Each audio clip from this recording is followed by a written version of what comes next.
Good evening, ladies and gents, and welcome to another Q8 pilot stream. It is 2100 hours local time, 1800 Zulu. And today, ladies and gents, we are going to be taking the Flight Factor Boeing 767-400ER for a short hop from Baltimore to Massachusetts. And it should be a fun flight. We haven't flown this aircraft in the longest time. Before we begin with the flight briefing for the flight today, I want to welcome all of you guys in chat. Jack Johnson, we have Papa Charlie, welcome aboard. Megabyte Gaming, hello Chris, welcome aboard. Thank you for your support, sir. And we have also today with us Stan, my very good friend Stan. I'm planning to plant the seeds that you gave me, Stan, probably next week as the weather is cooling down here in Kuwait. Perfect combination. Welcome aboard. And we have also with us my very good friend Rishal. Welcome aboard, Rishal. Glad to have you here with us this evening. Thank you very much, sir, for your continued support. Thrust Set Simulation, welcome aboard. We have also with Ala. Hello, welcome aboard. Glad to have you here with us. Find me in Hawaii. Aloha. Welcome, my friend. Spooled Up, welcome aboard, my friend. Chris Patton, welcome aboard. Yankee Alpha, welcome. Henry Bernard, welcome aboard, my friend. Glad to have you here. Today, our flight is going to be rather short. And here's a quick look at Navigraph charts for our flight plan. And the flight plan, if we go to the SimBrief plan, I love this integration. You can see that the route is a very short route. We're going to be departing Baltimore runway 2A through the Swan 3 departure, and we're going to be arriving through the Roebuck 3 arrival into Boston, Massachusetts, and performing, I believe this is an ILS approach, runway 27. Should make for an interesting approach if you look at the map here. If we zoom in, we're going to go into the ocean and come back to land at Boston, which is going to make for a beautiful approach. Also featured during this live stream is Mr. 6X's freeware of Boston, Massachusetts airport, which is a beautiful, beautiful rendition of the airport, and it's totally freeware. Looks like we have a changing winds here, but that's okay. We'll just keep it. I love this about Navigraph, how it just updates automatically in real time. Everything just changes here, but the weather conditions are fine, so not a biggie. So shouldn't really affect our departure out of Baltimore this evening. We are going to be cruising at a final cruise altitude of 37,000 feet, and our approximate flight time today is 1 hour. With that said, let's hop into the cockpit and get things started for our flight. We have Ali Alvarez, welcome aboard. Pilot Ariane, welcome aboard, my friend. What settings do you run? My settings are available in my Discord server. Okay, so into the cockpit, and this aircraft, by the way, in my opinion, is the most successful aircraft from Flight Factor, along with the 757. Those are my two favorite aircraft from Flight Factor. I think the texturing is done to a very high standard. The aircraft sounds are reasonable. The depth of system simulation warrants the price of the aircraft. There are, of course, a lot of areas for improvement, including the texture of the aircraft. The textures definitely can get some improvement there, but overall, a very nice, very immersive aircraft. All right, let's get things started. We're going to bring up the iPad here. This is the latest version of the aircraft. We're going to go to the operations and go to the ground, and we're going to also, actually, let me put this here. And we're going to make this a little smaller enough to see the flight plan. All right, we're going to go to the payload, and let's take a look here. Let's see. Okay, so we have 242 passengers aboard this flight, so that's 242, and the cargo weight is 13,300 pounds, so 13,300. And the fuel, though it says 27, I know that every time it tells me that the fuel is insufficient. So I'm going to say 35,000 pounds of fuel. We're going to say optimize CG. That will optimize the center of gravity so the aircraft is balanced. And with that, we can go to, we'll select gate configuration. All right, so gate configuration. And then we can say load. The doors are closed. Let's go to airplane, and we're going to just say open all. Go back to ground and say load. No fuel truck. Okay. Fuel truck is there. And load. All right, loading the plane. Excellent. So the plane is now loading, and we can start powering up the aircraft. First thing first, we're going to turn on the battery switch on. Standby power to auto. And then the APU gen can go to the on position. Positize are auto. Utility buses are on. The engine, the left generator, right and left generator can remain off for the time being. Let's go ahead and start the APU. Start. What does this guy want? Sir, how do you suggest we load fuel if you didn't call for the fuel truck? It's just one of the things that is an annoyance in the Flight Factor aircraft is this guy here. But okay. All right, so we're just waiting for the APU to become available. And once the APU is available, we'll continue with the power up. We can, though, come here. Yeah, let's just wait for the APU. Shouldn't take very long. The aircraft, again, the texturing of the aircraft here, as you can see, look at those beautiful wings. Again, it can use some improvement. There are some liveries and some mods available by the community that will improve the look and feel of the aircraft.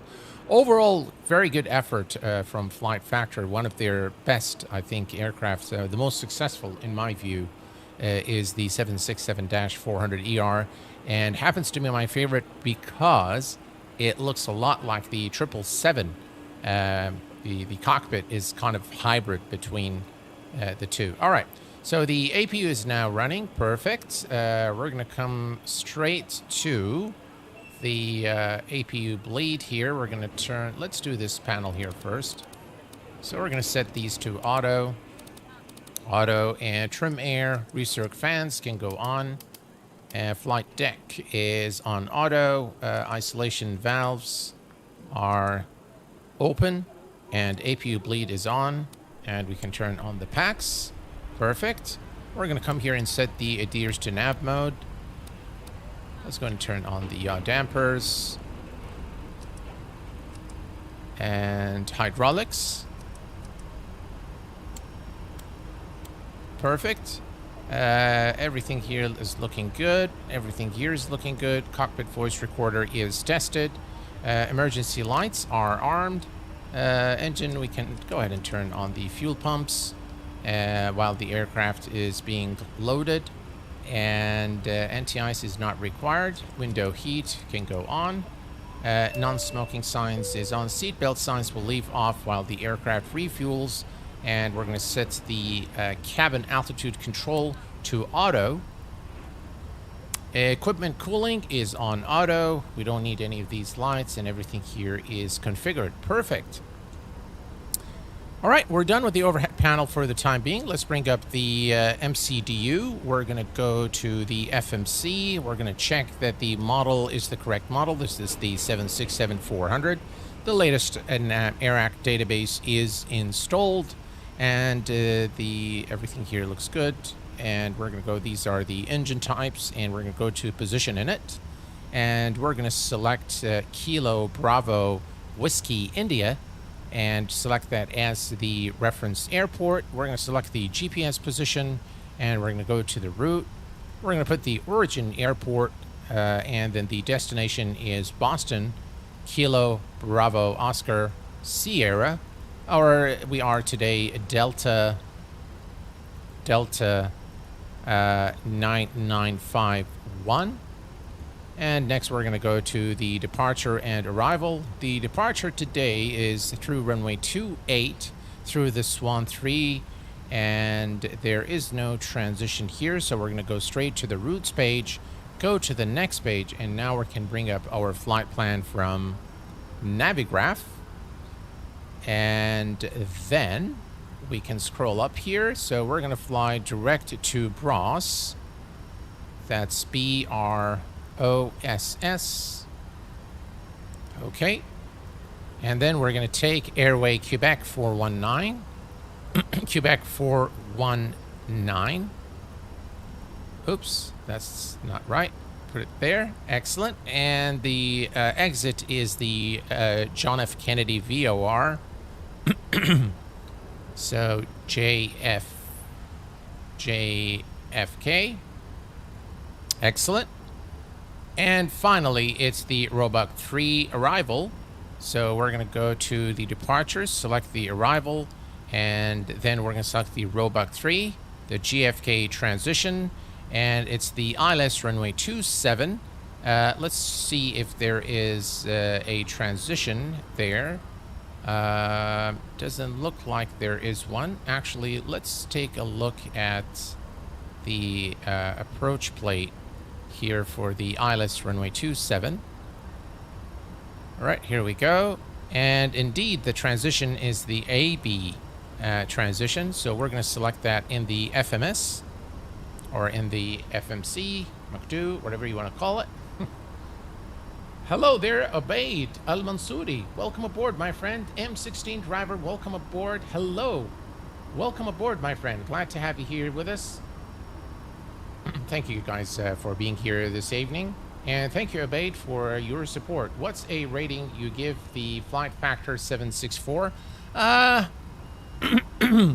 If I want to be very critical, I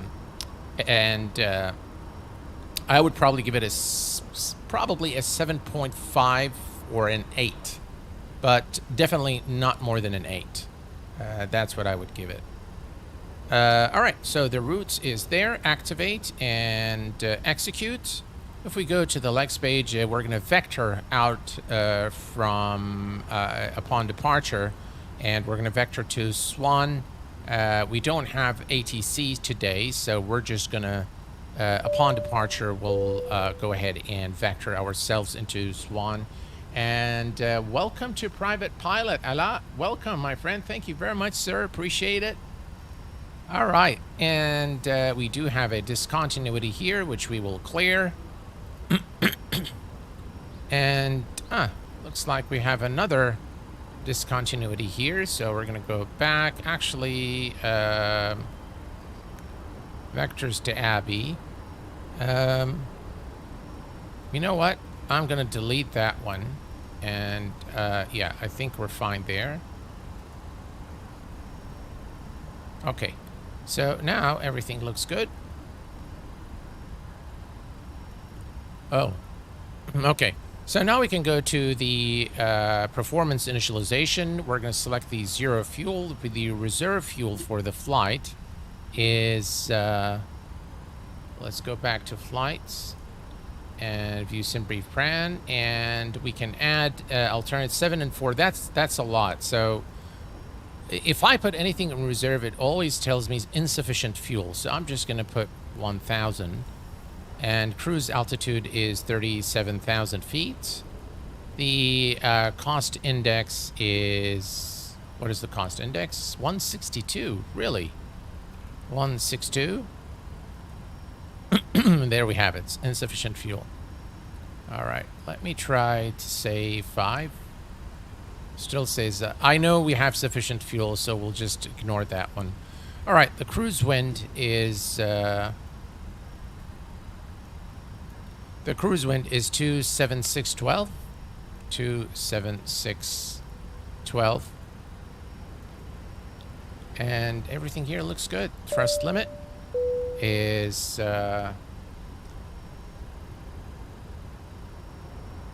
Oh! We have... Ubaid just gifted 10 Q8 pilot memberships. Ubaid, thank you so much for your support and your kindness. Folks, if you've received a gifted membership from Ubaid, please make sure you say thank you. I am very grateful for your support, sir. I appreciate it very much. Thank you.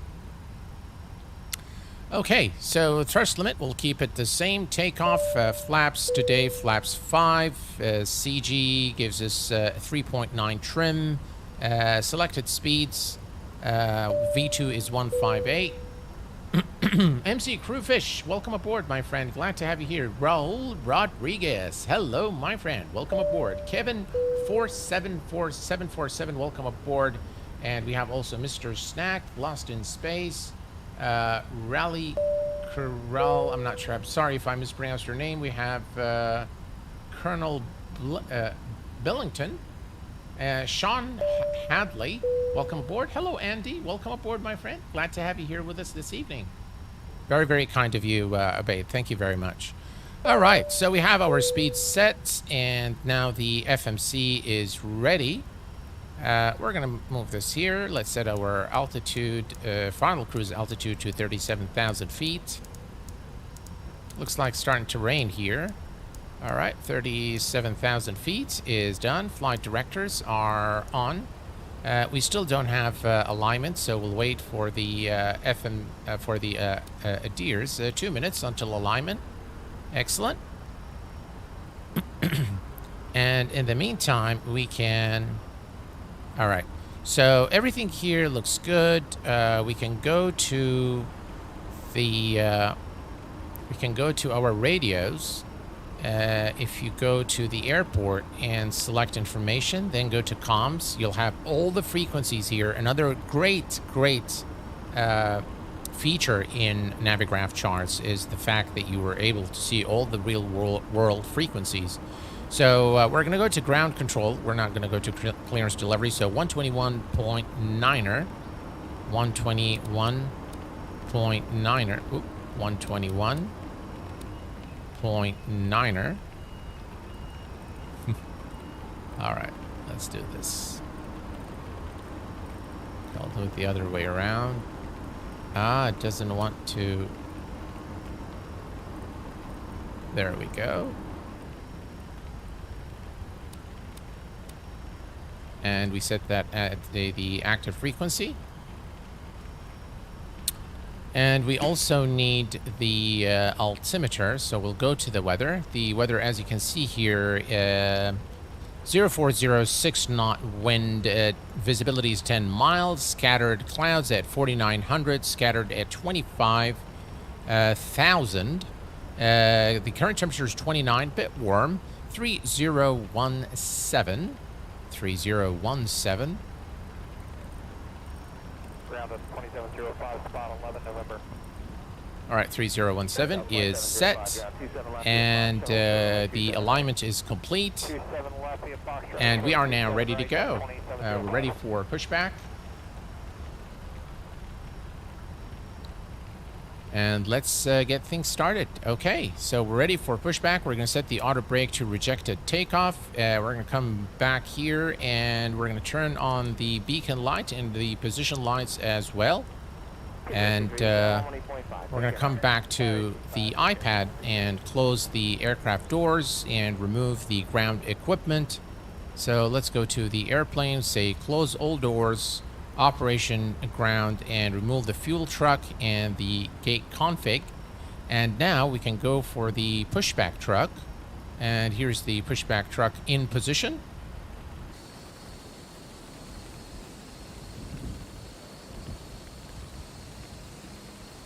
There we go.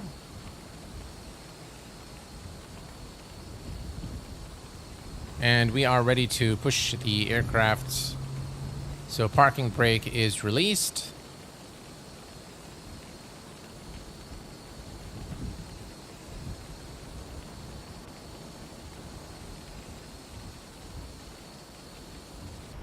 I forgot how to operate the pushback here, so let me go to ground. All right, so pull forward. There we go. All right, and here we go. We're pushing back, and we can go ahead and start the right engine.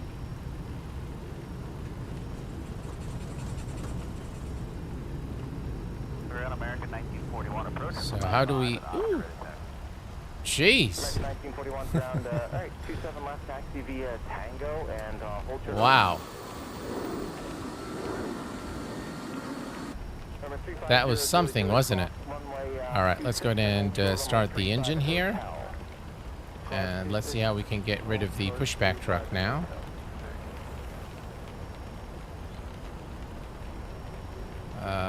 Let's see. Remove all. I guess if we say remove all. Back at 1941 cross 27 right, and then taxi via Papa 2, please. So how do we get rid of the pushback truck now? Ah, there we go.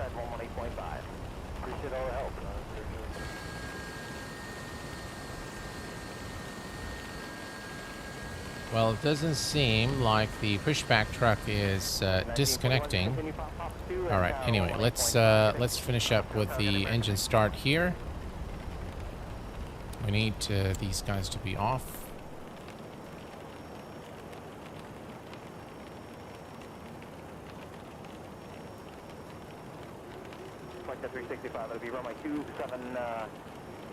All right, here we go. Engine starting. The packs were on, and gear test. Truck driver been watching Fast and Furious. Yeah, absolutely. And he doesn't want to disconnect too. So let's see here. Let's go back to operations, ground, and push back. All right, I think that did it. There we go, finally. All right, perfect. All right, we're good to start the second engine here. I don't think did the engine start here? Start switch is still on ground. All right, so we'll just wait here a little bit. All right, we're good here. Give it fuel. Ground air shuttle 6162 at spot 10A. All right, air shuttle 6162 will be runway 27 left for departure. Look at those wings. Lima, hold short, runway 27 right. Kilo to Lima, hold short, 27 right, air shuttle 6162. All right, maybe the engine sounds are a bit too low. So let me come here and add a little bit of volume. If it's too loud, guys, just let me know. I'll turn the volume down. But I think also the exterior sounds are a bit too low. So that should be good. All right, perfect. 8.5 and cross 26 right at Lima and let's see here. We can now turn on the packs on. Engine bleeds are on. And we can turn off the APU bleed. And let's see here.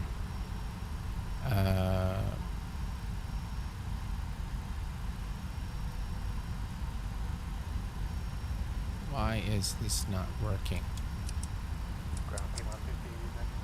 Very strange. Piedmont 6097 down 27 left off. Echo hold short runway 27 right. Golf Echo short 27 right. Piedmont 6097. Why is the aircraft not powered?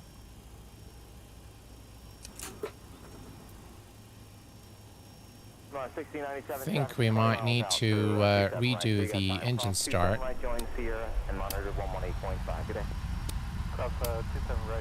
Let's take a look here. Yeah, it looks like this engine is not operational. So let me go to ground here again and see if we can start this engine again.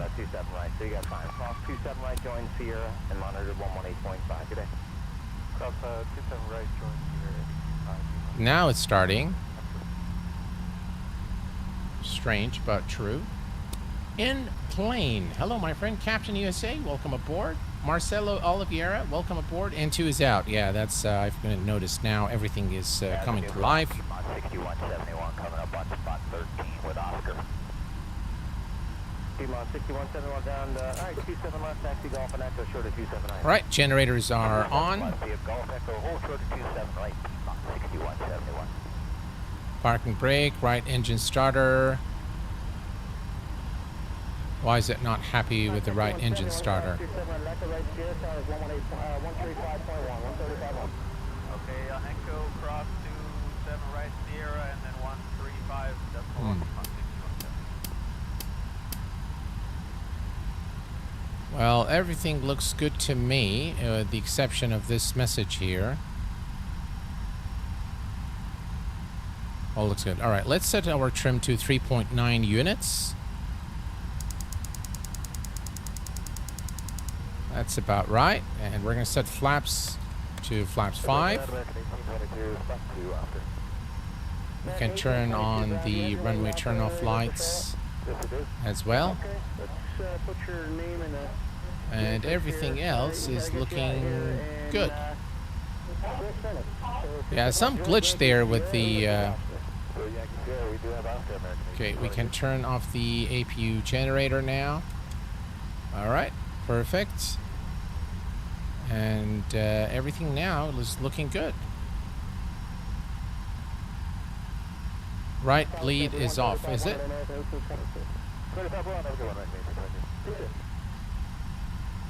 I think the bleeds are fine. Yeah, engine bleeds are on. Right engine, yeah, everything looks good here. Everything is cool. But I'm not sure why it's showing valve here. You can see that. Do we have both engines running?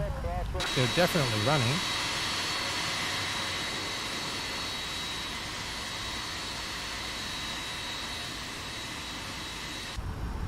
All right. Well,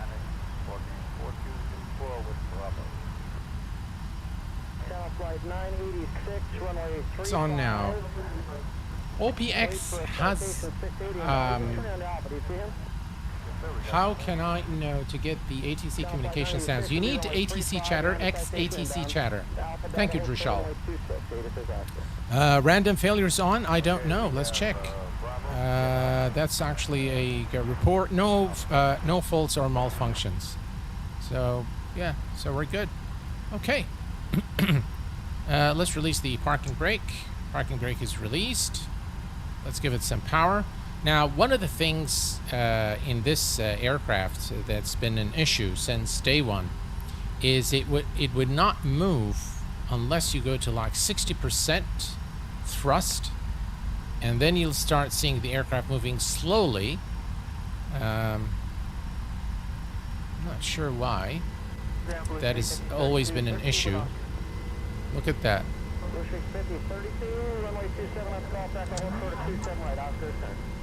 Alright, there we go. And finally, the aircraft is just starting to move. And that's been an issue with the 767-400 since day one.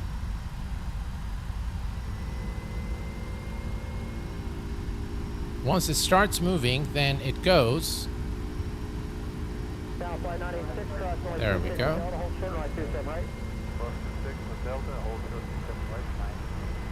Yeah, it always requires just an enormous amount of thrust to steer it on the ground for some reason. So that's one of the things you probably need to be aware of if you decide to purchase this aircraft.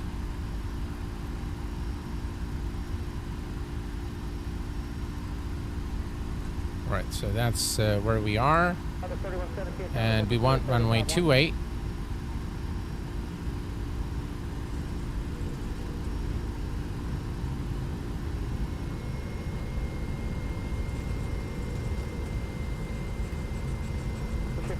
All right. Yeah, as you can see, not perfect. LNAV, VNAV are both turned on. Definitely not a perfect aircraft at this point in time. Again, you definitely don't need this much power to steer the aircraft. The alternative fuel is going to be spent on taxiing. Yeah, pretty much. Pretty much.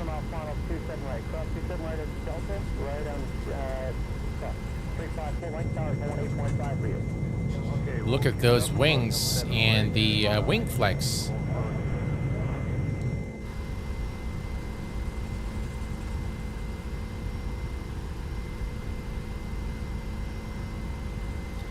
So definitely this is one of Flight Factor's better aircraft. I do really like their 757. I think it's one of the one of the best aircraft available. Very, very immersive aircraft, the 757 by Flight Factor. That's our runway right there. So we'll just taxi to runway 28. That's us right there. And this is runway 28.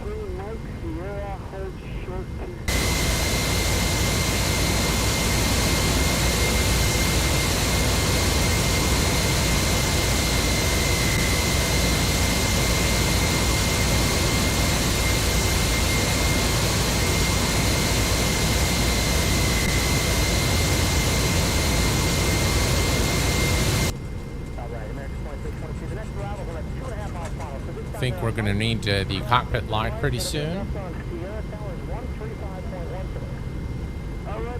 Runway 28 for Q8.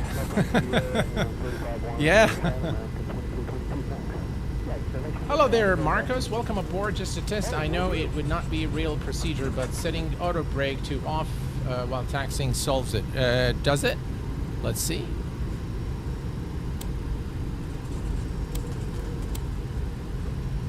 No, that didn't work. All right, we're coming up here to runway 28. Landing lights are on, and anti-collision, the white lights are on for strobes, and the auto throttle is armed. Excellent. And we're gonna go to TARA. Let's start the clock. All right. Again, you have to give it so much power to get the aircraft moving. 421 cross right 27 right at Echo. We're right on Sierra, tower 135.1. Cross the tower right on Echo, right on Sierra, tower 35.1, Blue Streak, people 21. Look at the view here of the wing. The clouds are starting to look really, really good in X-Plane 12. That's 2979. Yeah, hey, we have to switch this over. We're short of Kilo 325, 163. Yeah, I'm going to take you Foxtrot. So Kilo Foxtrot, throttle up. I'll get you around. All right, Kilo Foxtrot. Hello, Baza. Welcome from the UK. Welcome, my friend. All right, lining up, runway 28.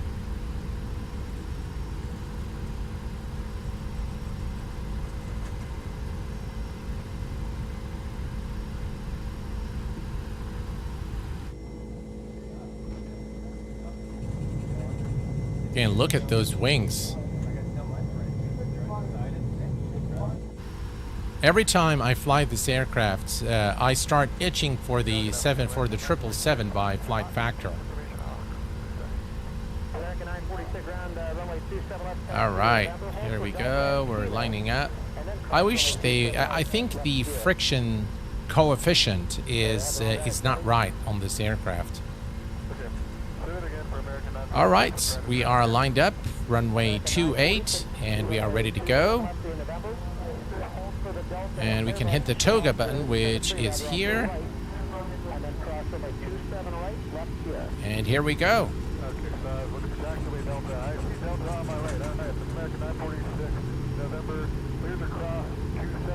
Just notice the airspeed is alive, and it took a while for the airspeed as well.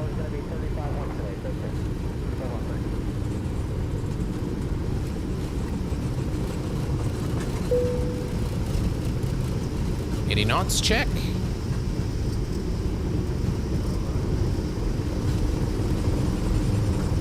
100 knots.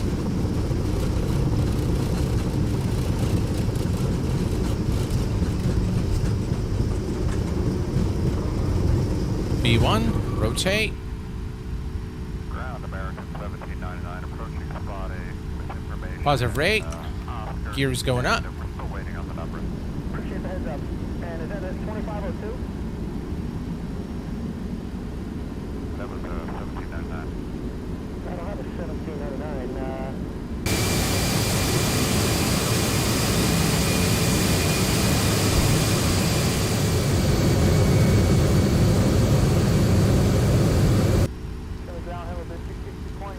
All right, let's begin our return.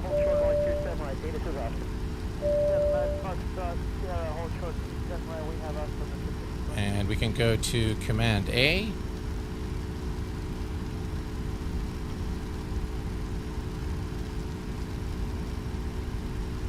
There is a weather radar in this aircraft. If you go here to weather, you should be able to get it. All right, speed check, flaps 1. I got the flight plan now. You're good. 27 left. You can cross 27 right in November. Taxi Papa 2, short of Sierra. 8 separation is Oscar. Speed check, flaps up. Short of Sierra, and we have Oscar for American 1799 clear across 27 right. Thanks for the heads up, sir. Appreciate that. Tower when you're ready on 35.1. 135.1. 35.1, thanks. Yeah, difficult to climb. Something is off with this aircraft flight model. Maybe because it's a beta in X-Plane 1207, but now it's doing what it's supposed to do. Alright, we're gonna change the range here. Alright, I think at this point we can see the weather radar here, some bad weather there on the way. So we're gonna just vector ourselves into Swan and execute.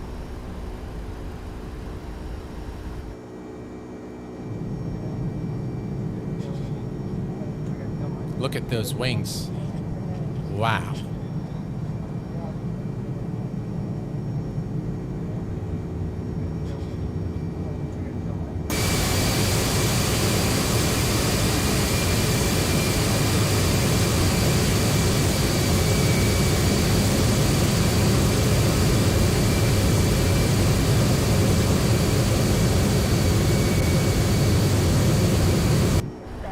The sounds are reasonable in this aircraft. They're not the highest fidelity.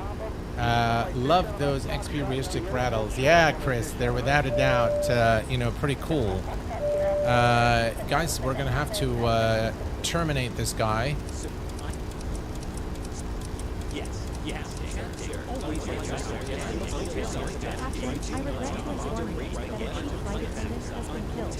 All right, the flight attendant has been killed. Excellent.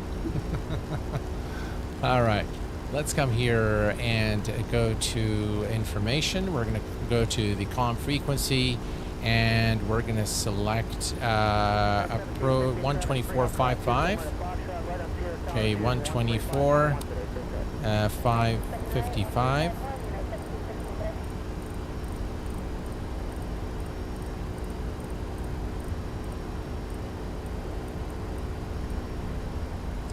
Set that to the active, and we continue now our climb to 37,000 feet. We're approaching 10,000 feet. Landing lights can go off.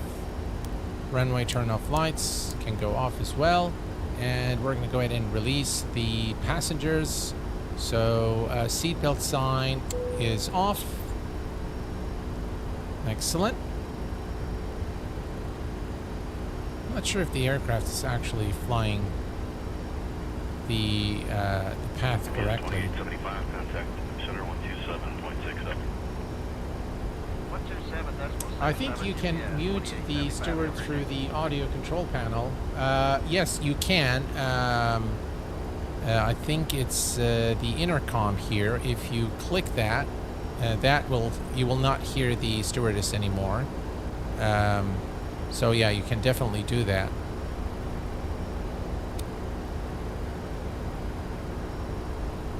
All right, we're looking good. Looks like the aircraft is now flying the path correctly. We'll switch this to 80 nautical miles, and we continue now our climb. Flight Factor has developed a handful of aircraft for X-Plane. So they are, again, a company that looks for quality to an extent. I think the very first aircraft, by the way, the very first payware aircraft that I purchased for X-Plane 10 was the 777 extended version by Flight Factor.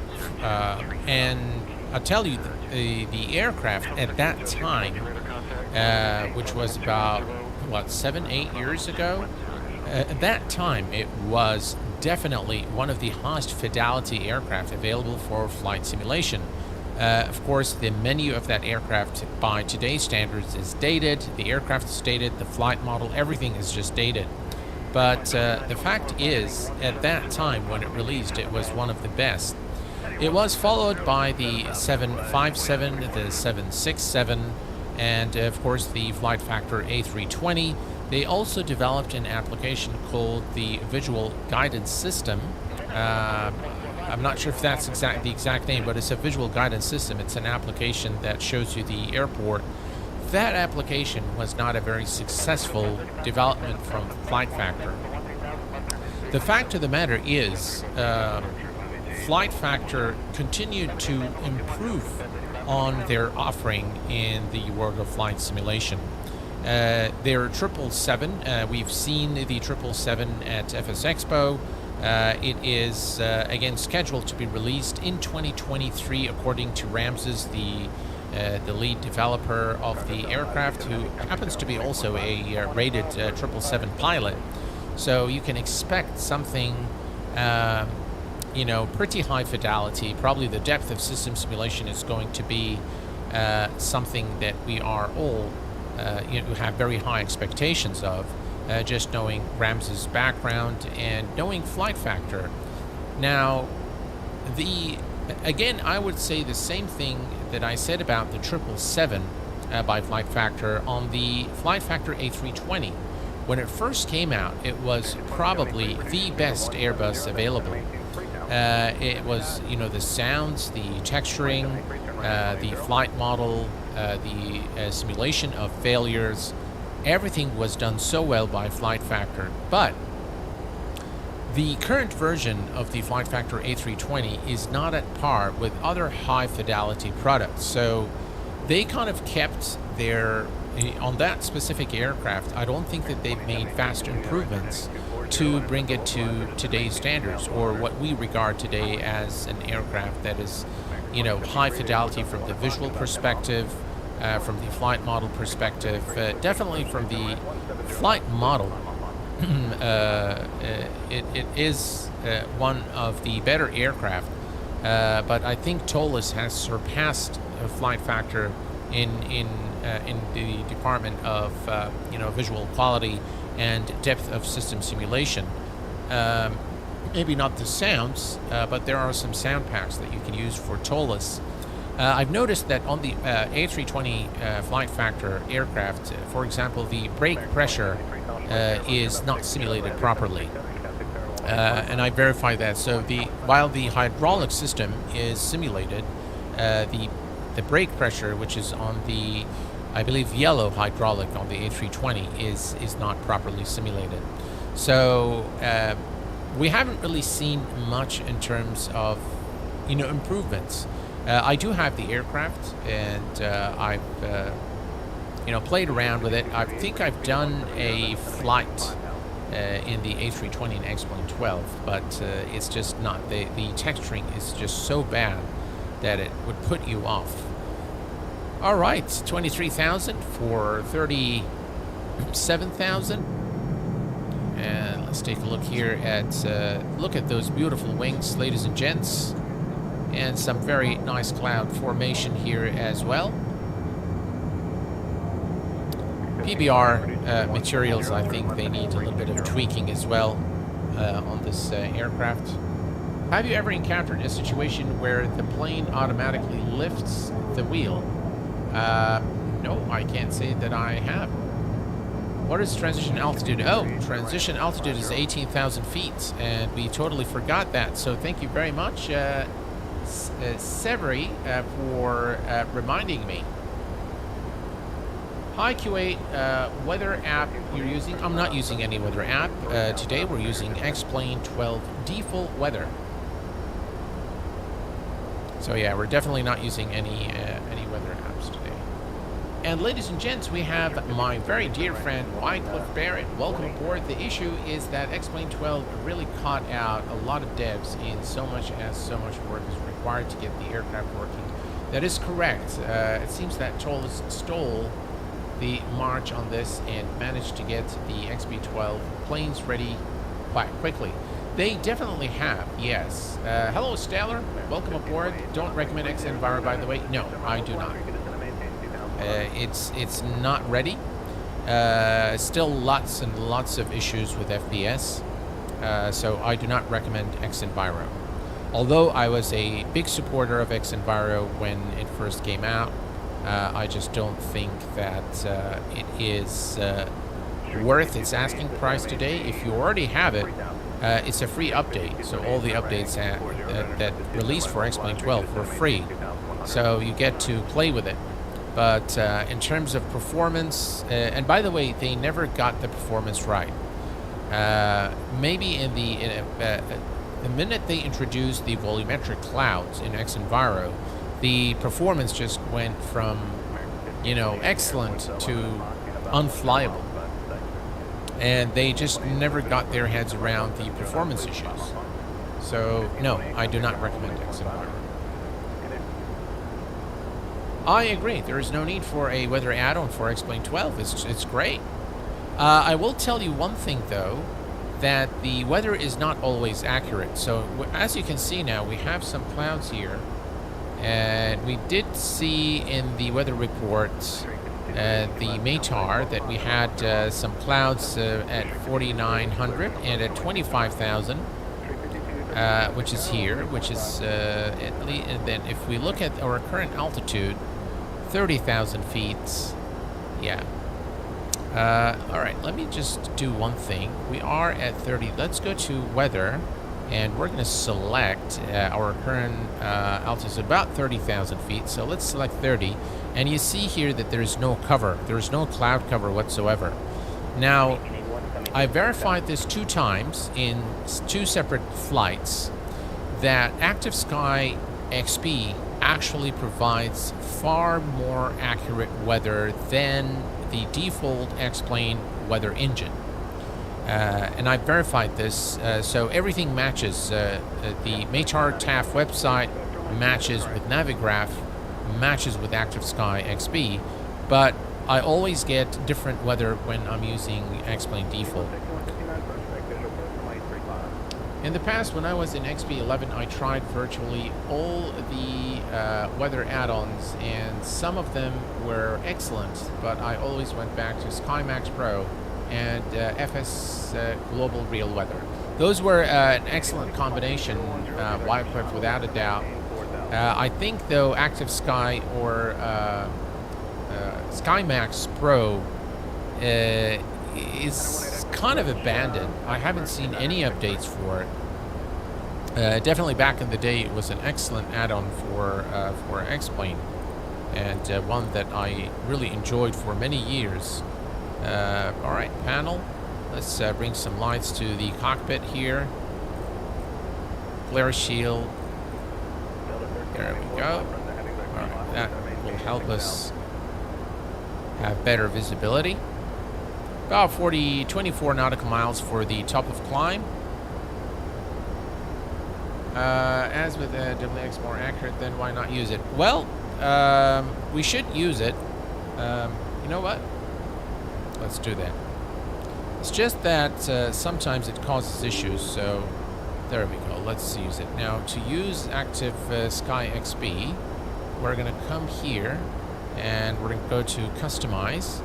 The only thing you need to do is say Manual, and just clear the weather, and it will automatically... Yeah, obviously it's going to change things around until it loads the weather.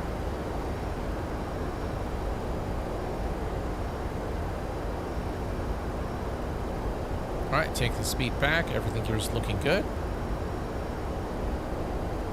Alright, so if I go now to the weather, let me just show you here. Alright, so now Active Sky XP is actually working. You can see that all the wind layers are there, but there are no clouds.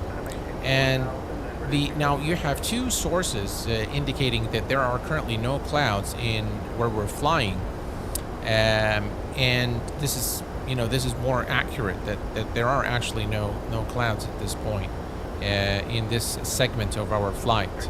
So here's 37,000 feet, and if we look at Active Sky, and go to the conditions, you see that the current conditions at aircraft position is clear. And this is again confirmed by Navigraph charts. But when you have, when you load X-plane weather, you saw how we had clouds all over the place. So again, not very accurate. So I always found that Active Sky XP has more accurate weather. We have with us, Wally Aviation? Welcome aboard, my friend. Glad to have you here with us. I think this is your first time here on stream, so welcome. Sama, have you tried Auto Ortho? I'm assuming I can run it on my Orbex Real Earth as long as Orbex is above in the yes, you will be able to use your True Earth Orbex with Auto Ortho. I've used it personally, and I can tell you that I did not like it for two reasons. One is that it takes so long to load, you have to wait like 5 minutes for the scenery to load, for one, and two, the ortho photos themselves are pretty low quality. So instead of bringing immersion, I think it brings a lot of issues with the scenery. And some areas you'll see like, they look patched, and I just didn't find it to be worth the hassle, to be very honest. I know Drishal thinks otherwise. Drishal loves Auto Ortho. He's made an excellent tutorial on how to set it up. But personally, yeah, I didn't find it to be, I didn't feel that it added anything to the experience. So, yeah. There we go. Let's do a...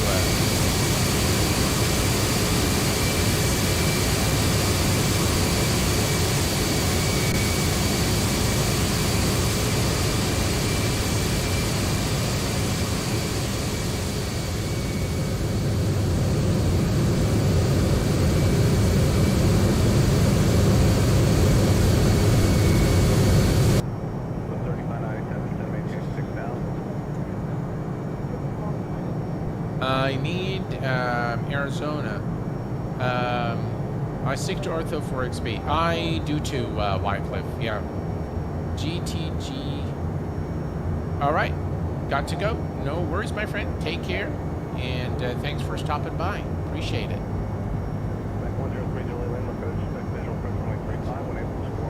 I like to do the same, Drishal. I like to use around the airports. I like to use the zoom level 18 and 19, normally around the immediate airport area, and then zoom level 17 is fine for everywhere else. Right, back in the cockpit, things are looking good. We are now cruising at 37,000 feet. And yeah, I do like this aircraft. The fact that it's a hybrid between the the 777 and the 767 is something I really like a lot. The cockpit just gives you that look. Not sure why we've had that issue there. Right, APU generator is off. And the top of descent is in 133 nautical miles, so not too far from now. We'll begin the descent towards Boston.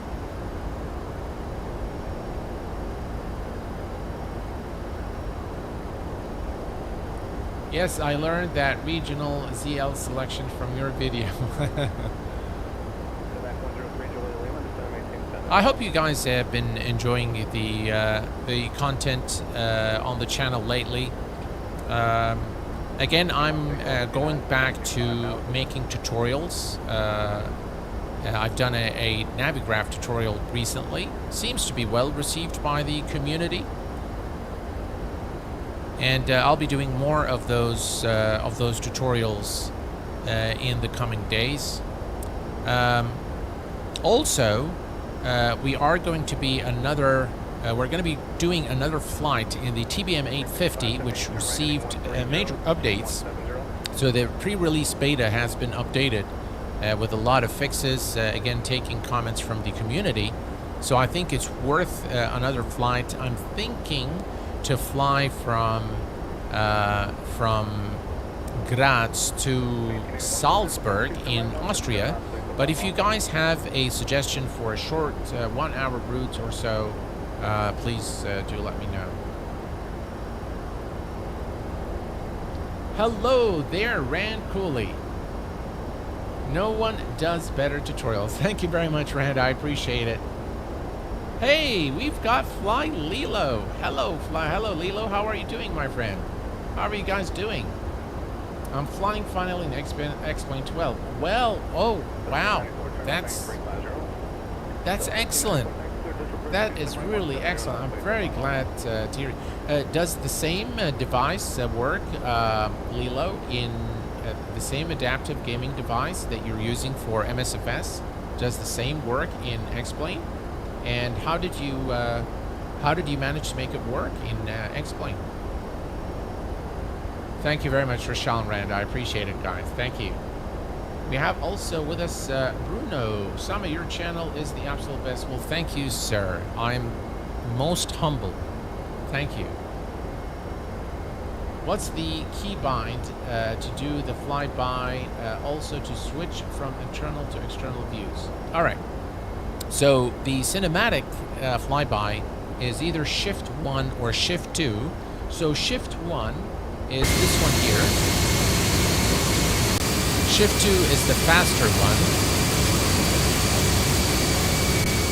And then let me show you what I've done with X camera. So I mapped a button to take me to the cockpit when I'm in external view. You can always do Shift 9. So Shift 4 is the external view. Shift 9 takes you to the external. But what I've done is the following. Let me show you real quick here. So this is my X camera, and you'll see that I have the pilot view here, okay? And I have assigned ID number 1 to this view, okay? So here you can select which ID. You have up to 50 slots to use to assign to your views. Now what I've done is if I go, let me show you, it's gonna, yeah, it's not gonna, all right. So if I go to keyboard and I put in SRS, so that's Stick and Rudder Studios, and go to X camera, and I will show you the, let's see here, that's not it. Let's see, that's Control C. Sorry, it's not under, it's under joystick. Okay. Let me select the throttle. No, not the throttle, the flight yoke. All right. So now if you click here, you see this button here, button number 4, selects the camera with view ID of 1. Okay. So that's how I assigned my flight control button to select ID 1 in X camera. And that way I don't have to keep hitting Shift and 4 because the keyboard is actually a little far away from where I sit to, you know, I have the mic coming in from the side of my table. I probably should, you know, make a video, show you guys my setup. And so I try to minimize, you know, accessing the keyboard while in flight unless I really have to. So I have everything mapped to buttons and things, and the shortcuts all in my flight controls and joystick, the throttle and the flight controls, so that I don't have to keep accessing my keyboard. I'm using VJoy, which creates a virtual joystick. Oh, that's interesting, Lilo. I'd like to know a little more about that. Maybe we can do a stream, Lilo, on that one, and just show how to set it up. That would be very interesting. I probably should order one of those adaptive gaming kits to, you know, understand how they work. Very, very fascinating how it works. And I see you when you stream. I see you, you know, with those buttons on the gaming device, and I'm always very amazed as to how it works. The X-Plane cam system is so simple. X camera is amazing. I have used it for years. Yeah, without a doubt. Why, but sure. I would get X-Plane 12 for PC, but already have MSFS 2020 is expensive enough for the regular person. Well, I agree with you. It depends on what you want to fly. So if you want to fly mainly VFR, then you can't go wrong with Microsoft Flight Sim. Definitely lots of high-fidelity aircraft has made their way into the sim, and 2024 is on the way as well. So yeah, you don't have to spend the money, but I'm planning actually on doing I still haven't done the 70,000K subscriber giveaway. And we are at 76,000 today. Thank you very much, guys, for your support. I really appreciate it. I'm very pleased with the growth that the channel is experiencing at the moment. And we're gonna do a giveaway. And guess what, guys? The giveaway is going to be copies of X-Plane 12. So for those of you who hopefully, for those of you who are on the fence on getting X-Plane, just wait a little longer and there will be a giveaway. I will more than likely be giving away 10 copies of X-Plane 12.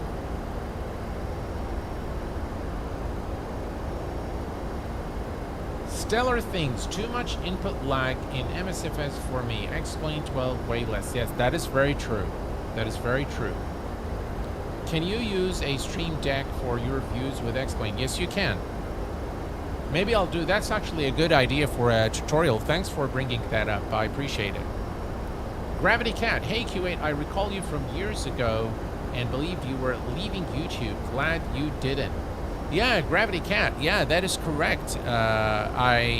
There was a time when I decided that, I'm going to quit. And I did, in fact, leave for a period of about 3 months, and then a lot of people have persuaded me in coming back, one of which is with us on stream today, my very dear friend Rand Cooley.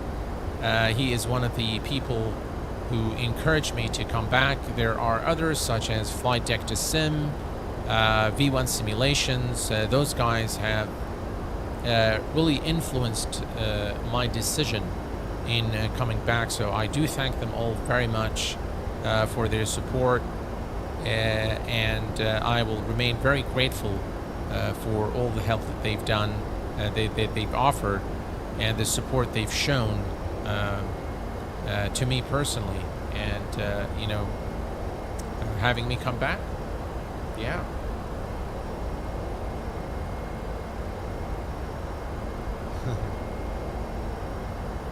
No worries, Wycliffe. Take your time, my friend.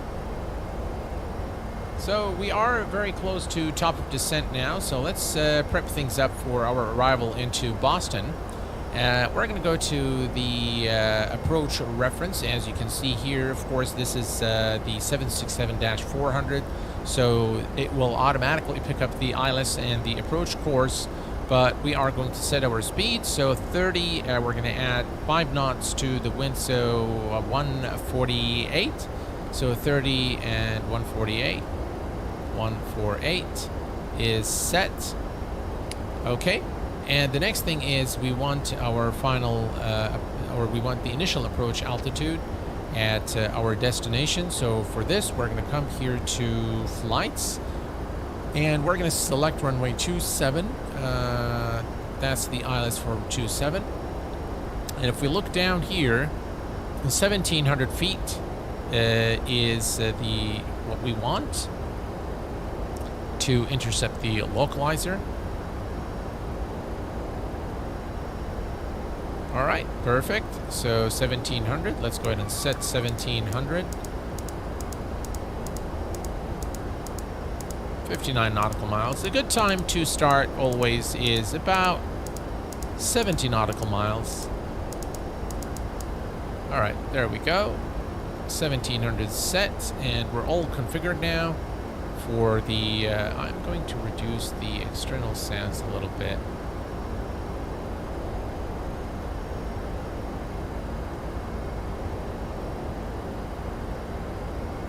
All right, there we go.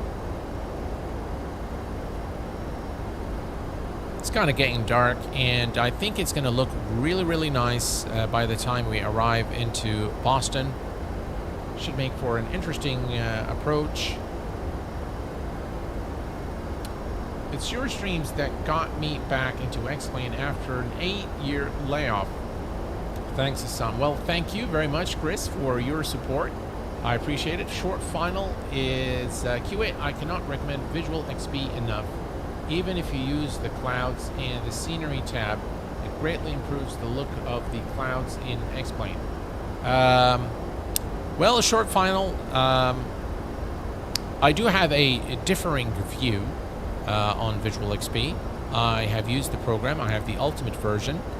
And while it does improve the clouds, it completely kills the lights.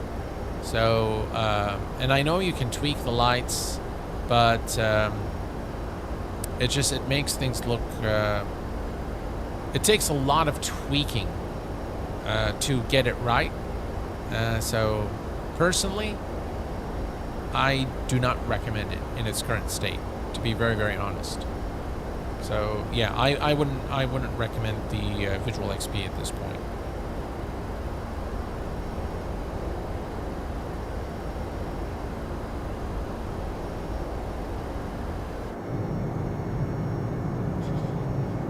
Right, let's do a quick flyby.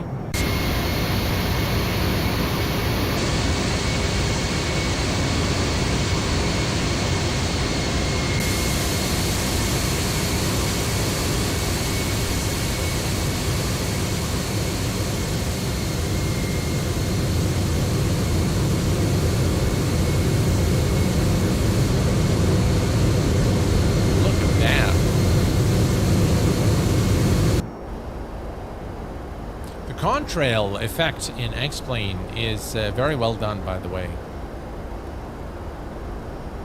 One of the things I like about it is again the wing condensation. You'll see it on the wings, you'll see it in the engines, and the contrail that you see on the back as well is done very well in X-Plane. Overall, from the environment perspective, by the way, if you if you have X-Plane, just fire up X-Plane and go to any of the streets, and you'll actually hear the sound of the cars. And you'll hear them honk. You'll hear the cars passing by. So the entire soundscape in X-Plane is very advanced in my view. And these are some of the things. Of course, you know, when you're flying in a flight simulator, you care less about, you know, the sounds on the roads. But I think it does add. You can also hear the trees. You can hear the water waves. So that I believe that there is a lot of sophistication in X-Plane as a simulator, aside from the flight model. And if you pay close attention to some of the details in X-Plane, you really appreciate the representation of the world. Yeah, the scenery and the autogen is again, you know, somewhat of a disaster if you ask me. But in X-Plane 12, I think they really improved the graphic assets, and I particularly like the airports in X-Plane 12. They look absolutely amazing. The layout, all the layouts are as per real world structure. So the layout of the airport is exactly, if you go to any default airport, you'll see that the airport looks very decent, and the actual layout is exactly as it is in real life. So they've done a lot of work to to change how things look in the sim. Without a doubt, the introduction of 3D trees in X-Plane is a big plus. The volumetric clouds, the soundscape, the environment everything in X-Plane has been just brought to. I mean, I know that it's not like Microsoft Flight Simulator. That I agree with. Much more decent than in MSFS. Yeah, in some areas. No worries, Rashal. Take care. Is this 767 good? Well, it is not bad. Okay, it is not bad. In my view, this is the most successful aircraft by Flight Factor to date. It comes with some issues, without a doubt. Still, by the way, is not supported in X-Plane 1207, but as you can see, we're flying it, so it works all right. Maybe a few compatibility issues. I know specifically on takeoff, there is an issue where the aircraft just doesn't want to climb. But other than that, works really well. Yeah. Question: I know HSI and ND pop out. How about the ECAS airspeed? Hey, Dave, how are you doing, my friend? Let's see here. So you can pop this up. You can pop this. All right. So all of these can. Yeah. Those you can't. So all the main instruments you can definitely pop out. But that's it. So all the displays here, those you can't. So these are non-poppable, for the lack of a better term. All right, we're approaching top of descent. It's going to be a really nice approach into Boston as we begin the descent here, and maybe we'll encounter some clouds. Let's check the weather. And also change the frequency. Let's go to flights. We're going to go to Boston.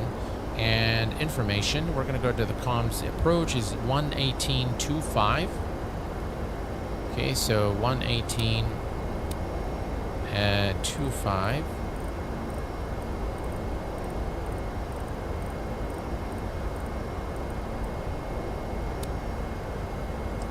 Right, we'll set that as the active frequency, and we should be able to hear Boston approach, FMC message.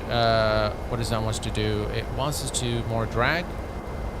Okay, that we can do. And we have just begun the initial descent towards Boston. Hello there, Anthony. Welcome aboard, my friend. Does anyone know when FF will be finished with the 777? I'm really looking forward to the Papa Charlie. I've covered this in a previous stream. It is going to be released in 2023, but there is no release date. This is as per Ramses, the lead developer himself. When I met him at FS Expo, he said that it's going to be a 2023 release, but he does not have a date. The aircraft, by the way, is working beautifully. I got to play with it at FS Expo, and it looks pretty good. Q, you're coming to visit me. Beautiful day in Boston. Oh, cool. Yeah, 2023 sounds good. Gold Gamer, welcome aboard. So many things are better in XP than in MSFS, and there are a lot of things in MSFS that are better than XP. But overall, again, and I think in the interview I've had with Tom Kyler, the lead developer of the IXCG 737, I think we both agree that both of us get more fulfillment out of flying in X-Plane, especially when you're flying IFR. I prefer X-Plane over Microsoft Flight Sim. But I will have to tell you this, that in Microsoft Flight Simulator, when you actually come into land, the scenery is just so realistic. It looks very, very beautiful. And I can't help but to say that I enjoy so much flying in Microsoft Flight Sim. I really enjoy VFR. I enjoy the GA aircraft, especially the new TBM, the Black Square TBM, and the Comanche from A to A. Those are just amazing. Those two aircraft, by the way, in my view, are worth. Microsoft Flight Simulator is worth buying just for those two aircraft. Of course, you've got the Phoenix, you've got the PMDG, you've got the Leonardo software MD-80, the 414 Chancellor, many aircraft in Microsoft Flight Sim that makes the sim worth buying, to be very honest. All right, we're gonna just bring up the lights here, make sure everything's good. Panel lights, floodlights. We don't really need the floodlights. I think everything here looks good. All right, perfect. We continue the descent now. Look at the beautiful sky colors there.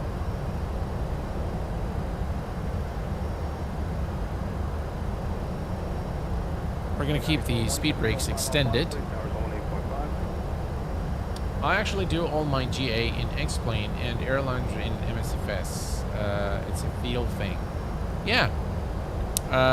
Either way, I'm very glad that we see, guys, the competition generates innovation, and the guys over at Laminar are a great bunch of engineers, graphic designers, and real pilots working on the flight sim. And whereas Asobo Studio is a gaming studio with of course massive support from Microsoft. The thing of the matter is, we are very fortunate today in the flight sim community to have this competition. And I'm very glad that something came to compete with X-Plane, because it's only going to push these guys to keep improving. They're going to have to innovate, without a doubt. They're going to have to keep improving the sim. They're going to have to start listening more to the community, without a doubt, which is something I'm starting to see that Laminar is getting it. Yeah, they are definitely getting it. And I can see their interaction with the community has increased, and it's very good to to be able to see them really improving after every release. And so far they've lived up to all their promises, by the way. So they've everything they said they would do, they have done. The only thing is they're a bit slower, I would say. Good evening to you, Q8. Wanted to say thank you for your great content. I'm new to X-Plane and watched plenty of it. First time live for me today. Keep it up. Greetings from Germany, sir. Well, thank you, sir, for being here, and welcome aboard. Welcome to the channel. Welcome to X-Plane. Excellent. For me, the better graphics close to the ground images don't really add a lot of value. I got used to and was missing much more stuff than having a bit better. Yeah, I mean, I see what you're saying. I get your point, Gold Gamer. To sum it up, if you want a toy, buy MSFS. If you want, look, I can argue that, to be very honest with you, because for example, let me give you an example. Okay, so the Comanche by A2A Simulation is a very high fidelity aircraft. The flight model is spot on, and it is without a doubt an aircraft that is it represents the aircraft's the real aircraft in a flight sim environment, and I think it does this very, very well. So seriously, I think it's not about being serious. So if you're serious about flight simming, you're probably going to have both of them, and you're going to fly both of them for different reasons. And I think that would be I mean, I'm not here to gauge the level of your seriousness, but I think if you're really serious about flight sim, I don't think that you will prefer one over the other, and that is my true opinion. Because there are things I really, really enjoy in Microsoft Flight Sim, and there are things I really enjoy in X-Plane. Now, it is no secret that I get more fulfillment in X-Plane because of the fluidity of the flight model. It's just so fluid. It feels when you're flying and there is like a gust of air in X-plane, you just kind of feel it. And by the way, MSFS is not far off. I mean, don't get me wrong. I mean, I'm not saying that the flight model in MSFS is completely trash. No, it's actually very good. And I'm very glad that they've actually improved it over a period of, in the last, I don't know, couple of years or so. They have definitely improved the flight model, and it's got to the point where it's actually very close to X-plane. My real pilot brother-in-law uses MSFS for airport familiarization and for flight practice. Not a toy. No, it's not a toy, without a doubt. It's not a toy without a doubt. It's a full-blown flight simulator. But I will tell you this, however, to be completely fair, Microsoft Flight Simulator adapts it's got the gaming feature. So, for example, multiplayer is definitely something that is we're getting to 18,000 feet. Let's get our all right. So the altimeter is 3009er. So let's set that 3009er is now set. So it's definitely got the gaming aspect built into it. Those challenges and the multiplayer, having those nameplates, showing points of interest. There's like the little tag. So it is created more for. Let me rephrase this. Microsoft Flight Simulator has, or Asobo and Microsoft, has put the average gamer in mind when they develop the sim. And I personally, from a business perspective, I think this is very smart because they have built a platform that is appealing to both, avid flight simmers as well as, regular or average gamers. And this is brilliant from a business point of view. I think this is absolutely brilliant. And they were able to capture a lot of the market share based on this approach. Laminar, on the other hand, their thinking is that I'm going to build a simulator that represents the real-world flight model, and that if you bring in any aircraft, whether it's a GA aircraft, a VTOL aircraft, an airliner, that it allows developers to build aircrafts that represent what happens in the real life in terms of the flight model. Their business, their market is really B2B. So they want to build a simulator where the FAA can actually use it for training. Microsoft Flight Sim cannot be used by the FAA. It is not certified for that sort of thing, where X-plane is. So again, very different business case for both. I'm reporting to the point of view of a consumer that have used and have been using both and will continue to use both for as long as they are in existence. But I think from a business perspective, I think Microsoft Flight Simulator is definitely the winning platform, and it has and for the average gamer, definitely Microsoft Flight Sim is far more user friendly than X-plane. But it doesn't mean that it doesn't work for the serious simmer. It actually does, and it does it very well, I think. Laminar just released a roadmap for the next few updates. Perfect.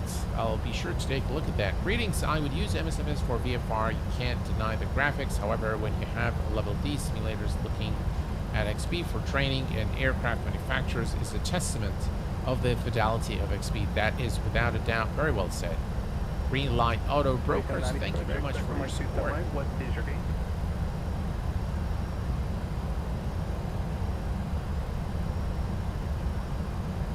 The flight model is in there, Gold Gamer, without a doubt. Speed brakes are still on. I think they are, yeah. So let's remove them. We are 12,000 feet. We're looking good.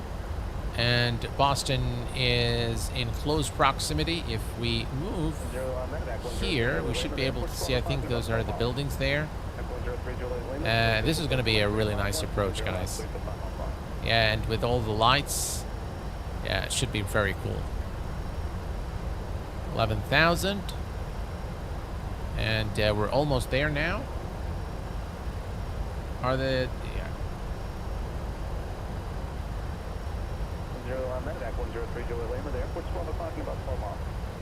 All right, let's come to our Navigraph charts, and we're going to select Boston Tower. So that's departure, ground control, gate, tower. Boston Tower at 128.8. 128. Going to 8. Right, so from Boston approach to Boston Tower, 128.8.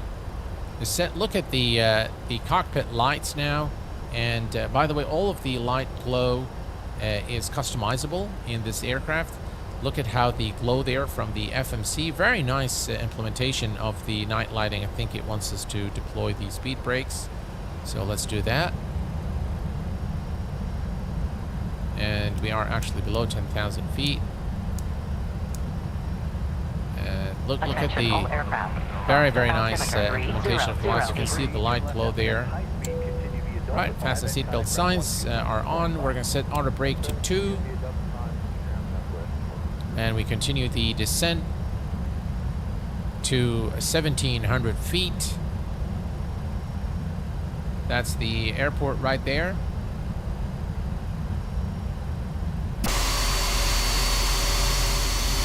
Why is the speed brake still deployed?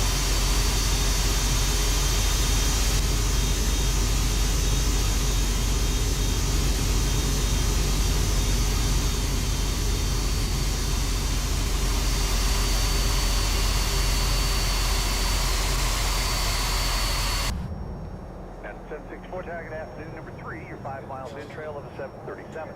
Wind 320 is 6, runway 16 right, cleared to land. Look at that, guys.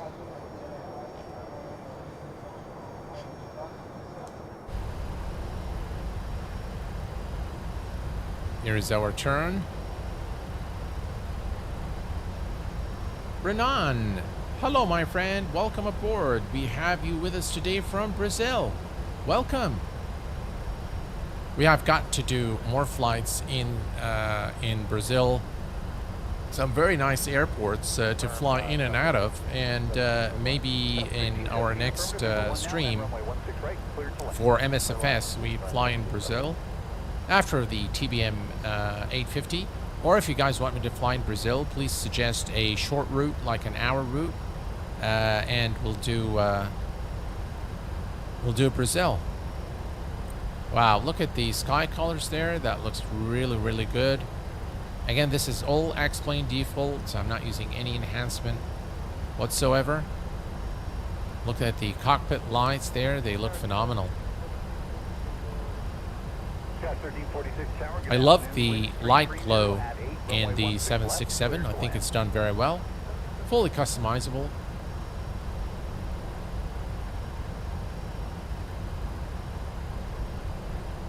Rio de Janeiro. Abdullah Kuwait. Hello, my friend. Welcome aboard. Glad to have you here, Abdullah. Fastest 507, turn left the next high speed. Continue via Delta 5, connect ground 127. Right, 6,000 for 1,700. And this is AB, which is the transition into our approach for runway 27 at Boston. The airport is now right there. And we can see the buildings there.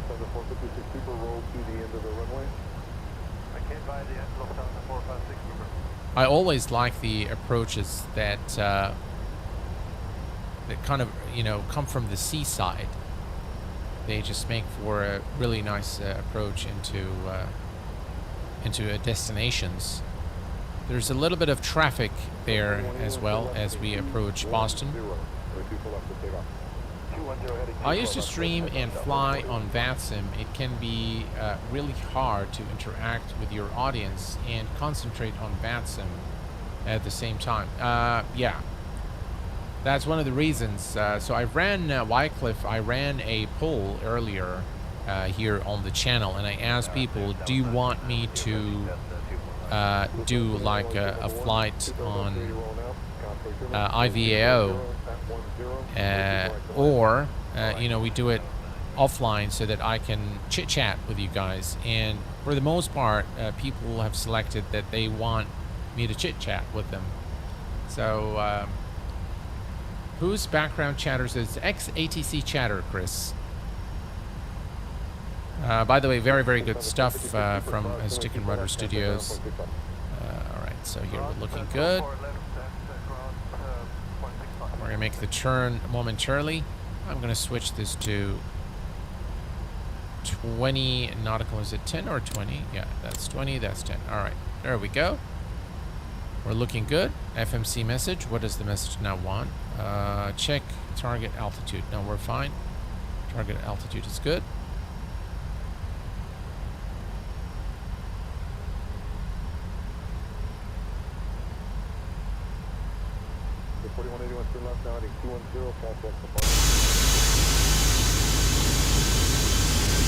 That's the airport.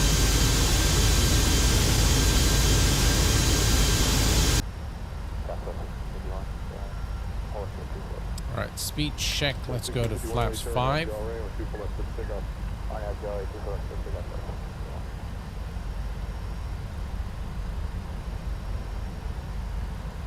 Excellent.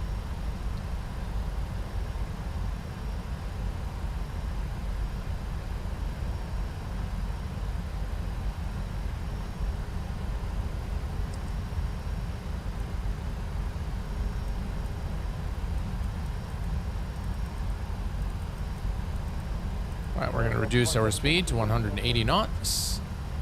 Approach is activated.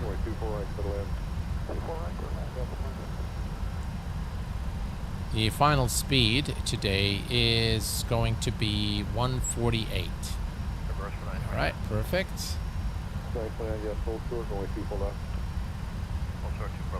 Localizer captured.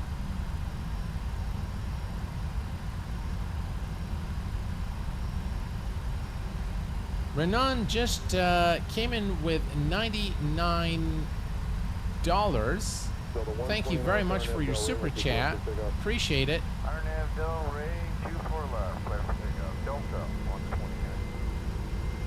Right, here we go, and that's runway 27. You can see the glide slope needle moving down. All right, and we're going to go flaps 15. Start reducing our speed. Landing gear is coming down.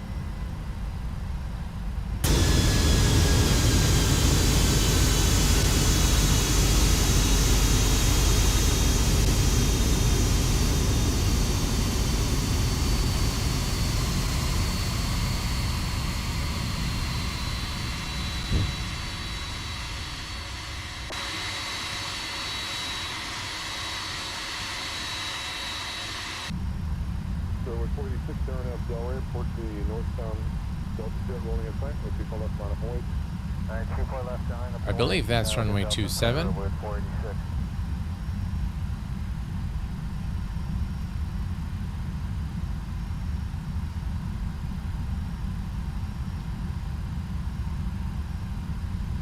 I'm not sure where the runway. I'm not sure if this is the runway.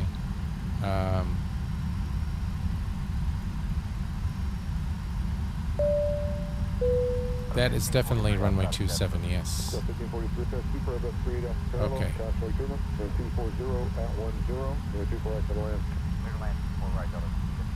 Attention all aircraft. Boston altimeter 3006. 148. Flaps 20.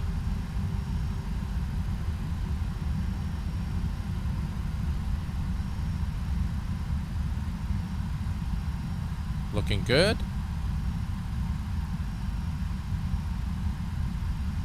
Hey, Dougal McTavish. How are you, my friend? Thank you very much, Dougal, for stopping by. Appreciate it. Renan, thank you very much again for your kind support. I appreciate it, my friend. That's very generous of you and very, very kind. Thank you, sir. All right. Speed brake is armed. Auto brake is set to 2. Speed is 148, which is our final approach speed. And we are looking good.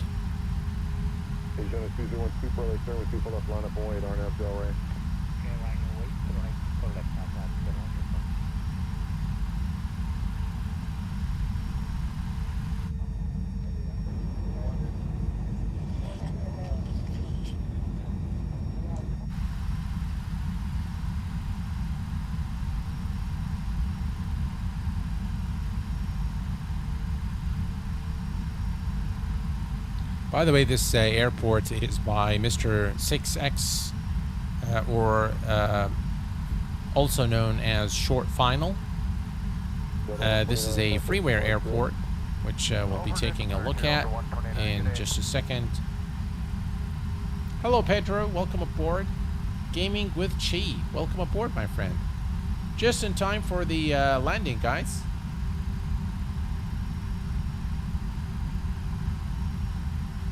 Station 201 Super, RNAV Delray, wind 2409er, with 24 left to takeoff. 3,000. All's looking good. Flaps 25.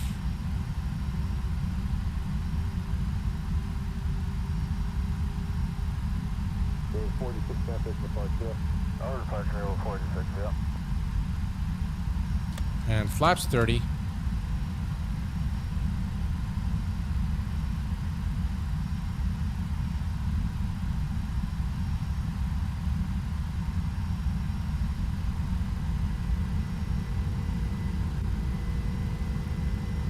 I don't think today we're going to do a replay because it will more than likely crash the sim like it normally does. So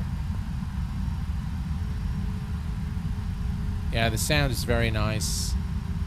It could use, I think there is a sound pack from Mango Studio for this aircraft. But yeah, look at the... Alright, let me just stay here. We can look here at the nice, beautiful night lighting in X-Plane 12. Hello, Boston.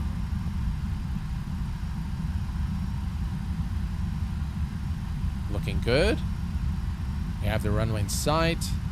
Clear day here in Boston. As Anthony has confirmed that it's a beautiful day in Boston today. 926 there, super bus ready to find the parallel, possible signal, with 240 at 10, only 24 exit land. 24 exit land, Redwood 926. Hello there, Qais Khalifa. Welcome aboard, my friend. Glad to have you here with us.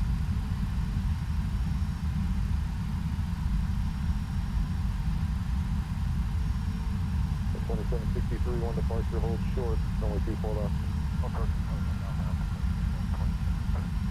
Look at this beautiful night lighting as we come into land here at Boston.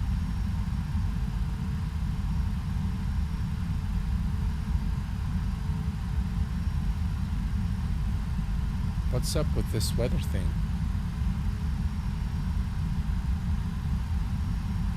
I think it's reading X-Plane weather. 1,000. All right, 1,000 feet, and let's disconnect the autopilot. My aircraft.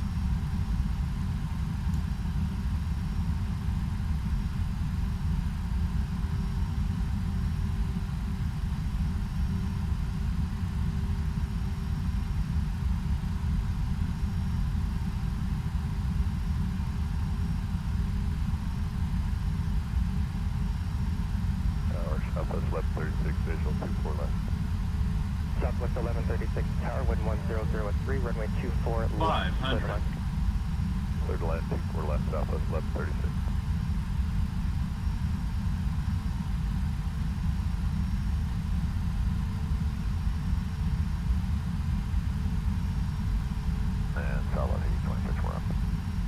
South 1826 Tower, thank you, good morning. The wind's 1003, still clear to land, runway 24 left. Minimums.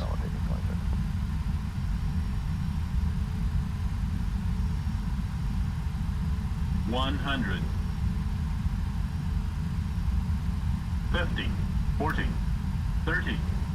20. 10.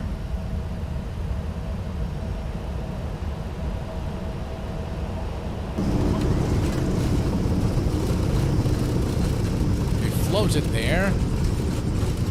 Southwest 1136, what's your gate? Number 1136, what's the echo 13, what's the echo ground, 0.651. All right, welcome to Boston. Not sure what's with the reversers here. 1772, run 24 left, line up and wait. 24 left, line up and wait, Southwest 1776. Again, this aircraft requires so much power on the ground to actually move it.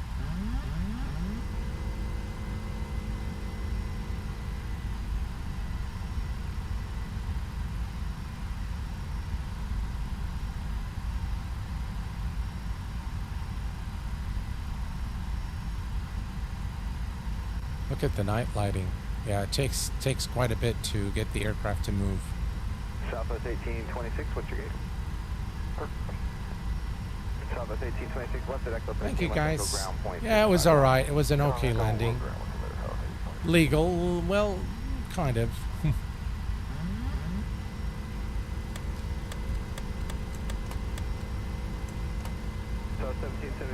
Again, the friction on the ground is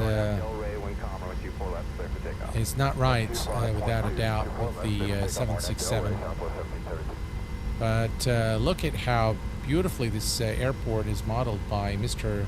6X, or Short Final. Again, this is a freeware airport, free rendition of Boston for X-Plane 12. This was a recently updated airport to bring it, look at the beautiful ground textures, the lighting. And by the way, I do like the night lighting in X-Plane more so than MSFS, especially when you're in the airport. As you can see here, looks just great.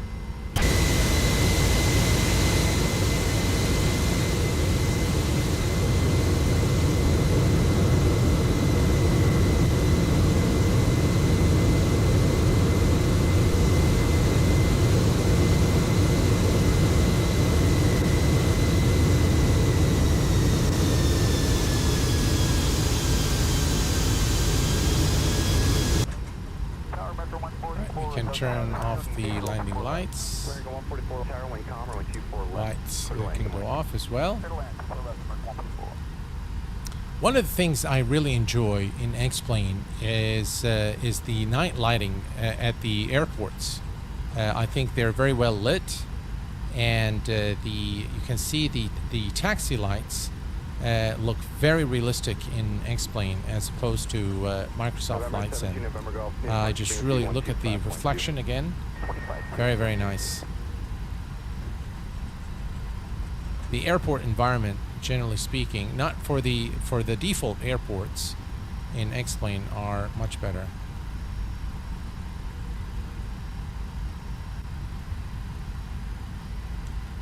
Right, we can turn off the weather radar.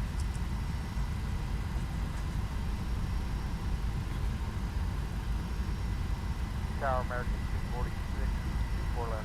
American 246, sorry, following company short final, traffic will hold in position, runway 24 left. Right, I think we can bring the aircraft to a stop here. Again, it takes just forever to get the aircraft to move on the ground, which is definitely a bug.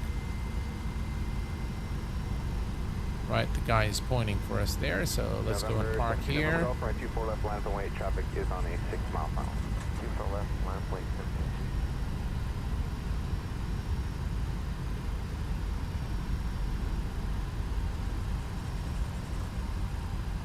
American 145, 4, turn left at Alpha Alpha, then contact ground 121.65. Ground 5, American, 124. Just look at how much throttle we have to apply to get the aircraft moving.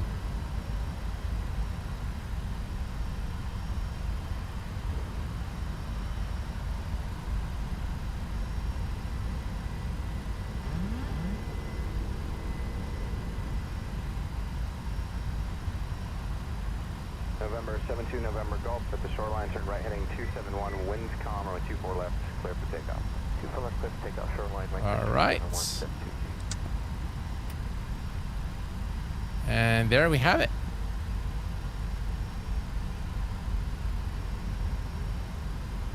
The airport is definitely Payware quality. All right, so we can kill the engines. Let's bring up the APU. So we're going to start the APU gen and start the APU. And we're probably blinded the guy there with our lights. So let's kill those lights. Excellent.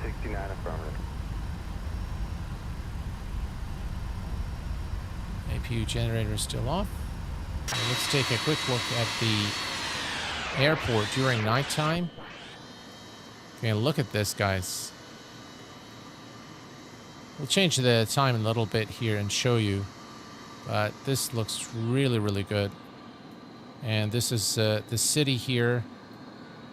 Again, this is Payware and default. This is a freeware and default X-Plane 12. Looks very, very good in my view. Looks very decent. Right, let's see if the APU is there. Okay, APU looks like APU bleed is on. Yeah. All right, let's kill the engines.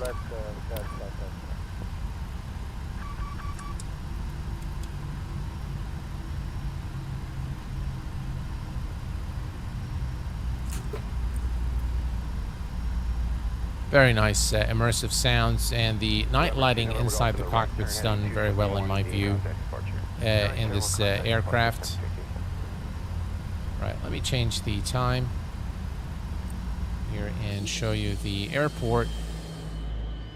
All right, so this is, ladies and gents, the freeware Boston International by Mr. 6X.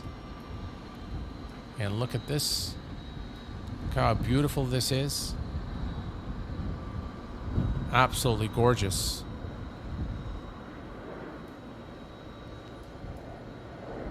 Very, very nice. I highly recommend that you download this airport and install it and have fun with it. Totally freeware. And again, we can change the time a little more so you guys can see during daylight. There we go. And now this is Boston during daylight. Look at that. Now that is beautiful. Yeah.